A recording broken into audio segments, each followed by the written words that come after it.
Hello student, आज के इस वीडियो में हम वॉल्यूम ऑफ सिलेंडर के बारे में पढ़ेंगे। वॉल्यूम ऑफ सिलेंडर का मतलब क्या होता है? बेलन का आयतन। आपको यहाँ पर एक सिलेंडर दिख रहा होगा जिसकी हाइट को हमने h से रिप्रेजेंट किया है, रेडियस को r से। ठीक है। अब आयतन क्या होता है? आयतन क्या होता है? किसी भी चीज़ की कैपेसिटी इस चीज़ के अंदर कितनी होगी। जैसे यहाँ सिलेंडर दे रखा है, अगर मैं इसके अंदर पानी भरूँ, रेत भरूँ, तो इसकी कितनी कैपेसिटी है वो इसका आयतन कहलाती है। ठीक है। तो अब देखते हैं कि इसका जो आयतन है वो किस तरीके से निकाला जाता है। ठीक है। तो वॉल्यूम ऑफ सिलेंडर निकालने के लिए हमें क्या करना होता है? इसके आधार के एरिया को, बेस का जो एरिया है उसको हाइट से मल्टीप्लाई करना है। अब इसका जो बेस है वो कौन से शेप में होगा? सर्कल का शेप में होगा। और सर्कल का एरिया क्या होता है? वो सर्कल का एरिया होता है पाई आर स्क्वायर। ठीक है। पाई आर स्क्वायर को अगर मैं उसकी हाइट से मल्टीप्लाई कर दूँ तो हमारा ये जो सिलेंडर का है पूरा वॉल्यूम आ जाएगा। ठीक है। तो इसका जो वॉल्यूम का फॉर्मूला है, वॉल्यूम होगा वो क्या हो जाएगा? पाई आर स्क्वायर एच। ठीक है। तो हमें ये फॉर्मूला याद रखना है जब हम सिलेंडर का आयतन या वॉल्यूम निकालेंगे। ठीक है। तो अब इससे रिलेटेड कुछ क्वेश्चन देख लेते हैं। तो क्वेश्चन देखते हैं। क्वेश्चन हमारे पास है, एक अस्पताल के एक रोगी को प्रतिदिन 7 सेंटीमीटर व्यास वाले एक बेलनाकार कटोरे में सूप दिया जाता है। यदि यह कटोरा सूप से 4 सेंटीमीटर ऊंचाई तक भरा जाता है तो इस अस्पताल में 250 रोगियों के लिए प्रतिदिन कितना सूप तैयार किया जाता है। ठीक है।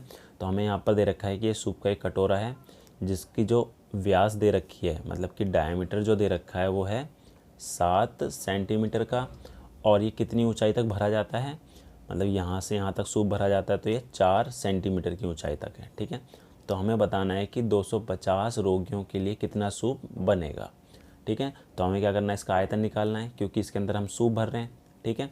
तो सबसे पहले हम यहाँ लिख लेते हैं इसका रेडियस कितना होगा, आर कितना होगा।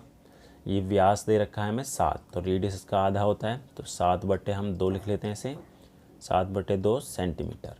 और इसकी जो हाइट है वो क्या होगी? जितना सूप हमें दिया जा रहा है 4 सेंटीमीटर तक का, तो 4 सेंटीमीटर इसका हाइट हो गया। ठीक है। तो वॉल्यूम निकाल लेते हैं इसका। आयतन का फॉर्मूला होता है हमारा पाई आर स्क्वायर एच का। ठीक है। तो 22/7, रेडियस हमारा कितना है? 7/2। अब आर स्क्वायर है तो 7/2 हम यहाँ 2 बार लिख देंगे। ठीक है। और एच हमारा 4 है, तो इसे काटा, 7 से कट गया, ये काटा 2 से, फिर 2 से कट गया, तो हमारे पास क्या बचा? 22 × 7। तो इसको अगर मैं गुना कर दूँ, 7 दूनी 14 और 1 15 हो गया, तो 154 सेंटीमीटर क्यूब। ठीक है। ये आ गया एक कटोरे का आयतन। ठीक है। तो एक रोगी को इतना सूप मिलता है। तो कुल कितने रोगी हैं? 250 हैं। तो 250 रोगियों के लिए, अब 250 रोगियों के लिए कितना होगा? तो 250 को हम गुना कर देंगे 154 से। तो इसको गुना करेंगे तो कितना आ जाएगा वो देख लेते हैं। तो 154 को अगर मैं 225 से करूँ तो ये 20, 25, 27, 5 और 2 7, 8 0 3, तो 0 5 8 3, तो 3850 और 10 ये वाला आ गया। तो इतने सेंटीमीटर क्यूब जो है वो 250 रोगियों के लिए सूप तैयार किया जाएगा। ठीक है। तो अगला क्वेश्चन देखते हैं। अब इसमें ये बोला गया है कि एक सॉफ्ट ड्रिंक 2 प्रकार के पैकों में उपलब्ध है। ठीक है। तो सॉफ्ट ड्रिंक जो है 2 पैकेट में उपलब्ध है। पहला है हमारे पास एक सिलेंडर के आकार का और दूसरा है हमारा क्यूबॉइड के आकार का। ठीक है। तो जो लंबाई, चौड़ाई और ऊंचाई दे रखी है, ये जो क्यूबॉइड शेप की वो दे रखी है हमें, 5 सेंटीमीटर की लंबाई है, 4 मीटर की चौड़ाई है, और उसकी जो गहराई है वो है 15 सेंटीमीटर की। ठीक है। तो यहाँ लिख लेते हैं। तो इसका हमारे पास लेंथ कितनी दे रखी है? 5 सेंटीमीटर, चौड़ाई दे रखी है 4 सेंटीमीटर और ऊंचाई दे रखी है या गहराई दे रखी है 15 सेंटीमीटर। और दूसरा हमारे पास सिलेंडर के आकार का है, इसका डायमीटर जो है वो दे रखा है 7 सेंटीमीटर का, और इसकी जो गहराई है या ऊंचाई एच दे रखा है वो दे रखा है 10 सेंटीमीटर। ठीक है। तो हमें पूछा गया है कि किस की जो है कैपेसिटी ज़्यादा है, मतलब कि किसका वॉल्यूम ज़्यादा है। ठीक है। तो इसमें वॉल्यूम निकालते हैं। तो सबसे पहले हम निकालते हैं सिलेंडर का वॉल्यूम ऑफ सिलेंडर। ठीक है, वॉल्यूम ऑफ सिलेंडर निकालूँ तो हमारा होता है पाई आर स्क्वायर एच होता है, तो 22/7। रेडियस कितना हो जाएगा, डायमीटर 7 दे रखा है तो रेडियस इसका हाफ हो जाएगा, 7/2, 7/2, और एच हमारा 10 है तो 7 से कट गया, इसे काटेंगे 11 हो जाएगा, इसको 2 से काटा तो ये 5 हो गया। ठीक है, तो ये कितना आ जाएगा, 7 को अगर 11 से करेंगे 77, और उसको 5 से करेंगे 7×5 35, 35 और 3 38।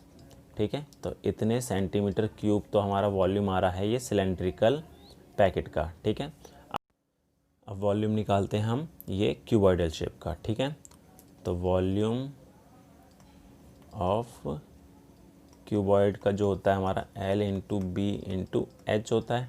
ठीक है, तो अब क्यूबॉइडल बॉक्स है हमारे पास, तो लेंथ हमें दे रखा है 5, ब्रेथ 4 और हाइट जो है डेप्थ है 15। तो इसको अगर मल्टीप्लाई करूँ तो कितना आ जाएगा, 5 को 4 से करा तो 20 हो जाएगा। ठीक है, और 15 दूनी 30, तो 300 सेंटीमीटर क्यूब आ गया हमारा ये सिलेंड्रिकल बॉक्स का वॉल्यूम। ठीक है, तो हमें पूछा क्या है कि किसका सबसे ज़्यादा वॉल्यूम आ रहा है और कितना ज़्यादा आ रहा है। तो देखो सिलेंडर का हमारा 385 सेंटीमीटर क्यूब आ रहा था और क्यूबॉइड का 300, तो किसका ज़्यादा आ रहा है, हमारे पास ज़्यादा आ रहा है सिलेंडर का। ठीक है, सिलेंडर का ज़्यादा आ रहा है, और कितना ज़्यादा आ रहा है, 85 सेंटीमीटर क्यूब। ठीक है, तो ये हो जाएगा इसका